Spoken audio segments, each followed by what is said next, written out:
Welcome to 99 TV beauty and fashion. అందరు ఎలా ఉన్నారు? ఈ రోజు మనం ఒక ఇంట్రెస్టింగ్ టాపిక్ గురించి మాట్లాడుకుందాం. అదే ఏజింగ్ గ్రేస్ఫుల్లీ. అసలు 30 ఇయర్స్ దాటిన తర్వాత మన స్కిన్ కి ఏమవుతుంది? అయ్యో వయసు పెరిగిపోతుంది, గ్లో పోతుంది అని కంగారు పడిపోయే వాళ్ళు చాలా మందే ఉంటారు. కానీ నిజమేంటో తెలుసా? వయసు పెరగటం అనేది ఒక ప్రయాణం. దాన్ని మనం ఎంత అందంగా హ్యాండిల్ చేస్తే అంత బాగా కనిపిస్తాం. ఈ రోజు ఈ వీడియోలో మనం పద్ధతులు, సైన్స్, ఇంట్లోనే చేసే చిన్న చిన్న టిప్స్ గురించి కూల్గా మాట్లాడుకుందాం. చూడండి, మనం 20 ఇయర్స్ ఉన్నప్పుడు మన స్కిన్ చాలా ఫాస్ట్గా రిపేర్ అయిపోతుంది. కానీ 30 ఇయర్స్ దాటాక మన బాడీలో కొలాజిన్ అనే ప్రోటీన్ ప్రొడక్షన్ కొంచెం తగ్గుతుంది. కొలాజిన్ అంటే ఏంటో తెలుసా? మన స్కిన్కి ఒక గట్టితనం ఇచ్చే గమ్ లాంటిది. అది తగ్గేసరికి స్కిన్ కొంచెం లూజ్ అవ్వటం, సన్నటి గీతలు రావటం సహజం. అలాగే ఇంకో ముఖ్యమైన విషయం, మనం 20 ఏళ్లలో సన్ స్క్రీన్ వాడకపోయినా స్కిన్ అడ్జస్ట్ అయిపోతుంది. కానీ 30 తర్వాత ఆ ఎండ దెబ్బ మన ముఖం మీద క్లియర్గా కనిపిస్తుంది. సో సింపుల్గా చెప్పాలంటే ఇప్పుడు మీరు తీసుకునే జాగ్రత్తలే మీకు 40+లో ఎంత యంగ్గా ఉన్నారు అని కాంప్లిమెంట్ ఇప్పిస్తాయి. ఇప్పుడు మనం కష్టపడకుండా సింపుల్గా ఏం చేయాలో చూద్దాం. Sunscreen. ఇది మర్చిపోతే ఇంకా స్కిన్ కేర్ గురించి మాట్లాడటం వేస్ట్. బయట ఎండలో తిరిగినా, ఇంట్లో లైట్ల కిందున్న సన్ స్క్రీన్ తప్పనిసరి. ఇది మీ స్కిన్ని కాపాడే కవచం. Next, vitamin C. Morning face wash చేసుకున్నాక విటమిన్ సి సీరం రాసుకోండి. ఇది మీ స్కిన్కి ఒక మంచి షైన్ ఇస్తుంది. తర్వాత రాత్రిపూట రెటినాల్. ఇది కొంచెం అడ్వాన్స్ టిప్.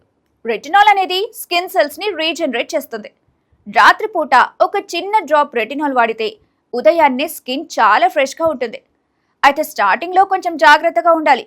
ఓవర్ నైట్ మార్పు రాదు, కాస్త టైం పడుతుంది. చాలా మంది ఏమనుకుంటారంటే ఏదో క్రీమ్ రాస్తే చాలు స్కిన్ తెల్లగా గ్లోగా అయిపోతుందని. అది అబద్ధం. మీరు ఏం తింటున్నారో అదే మీ ముఖం మీద కనిపిస్తుంది. అందుకే రోజుకి 3 లీటర్ల నీళ్లు తాగటం ఇంపార్టెంట్.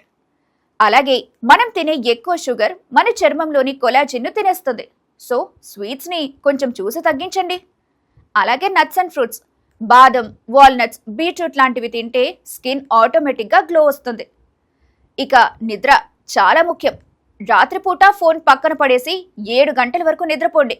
నిద్రలోనే మన స్కిన్ రిపేర్ అవుతుంది. అదే అసలైన బ్యూటీ స్లీప్. ఒక విషయం మాత్రం గుర్తుపెట్టుకోండి, ఏజింగ్ అంటే అందం తగ్గిపోవటం కాదు. మన ముఖం మీద కనిపించే ప్రతి గీత, అది మనం నవ్విన నవ్వులకు, మనం అనుభవించిన జీవితానికి గుర్తు. అందరూ ప్లాస్టిక్లో మెరిసిపోవాల్సిన అవసరం లేదు కదా. న్యాచురల్గా, హెల్దీగా కనిపించడమే అసలైన బ్యూటీ. స్ట్రెస్ తగ్గించుకోండి, ధ్యానం చేయండి, నవ్వండి. నవ్వే ప్రతిసారి మీ ముఖంలో ఒక ప్రత్యేకమైన కాంతి వస్తుంది. అది ఏ క్రీమ్ కూడా ఇవ్వలేదు. సో ఫైనల్గా చెప్పేది ఒకటే, స్కిన్ కేర్ని ఒక భారంలా కాకుండా మీకు మీరిచ్చుకునే ఒక చిన్న ట్రీట్మెంట్లా చూడండి. రోజుకు ఒక 5 to 10 minutes వరకు మీకోసం టైం కేటాయించండి. ఏమైనా డౌట్స్ ఉంటే కింద కామెంట్స్లో మెన్షన్ చేయండి. అలాగే మీకు ఈ టిప్స్ ఎలా అనిపించాయో కూడా చెప్పండి. మళ్ళీ ఇంకో ఇంట్రెస్టింగ్ వీడియోతో కలుద్దాం. అప్పటి వరకు స్టే హ్యాపీ, స్టే బ్యూటిఫుల్.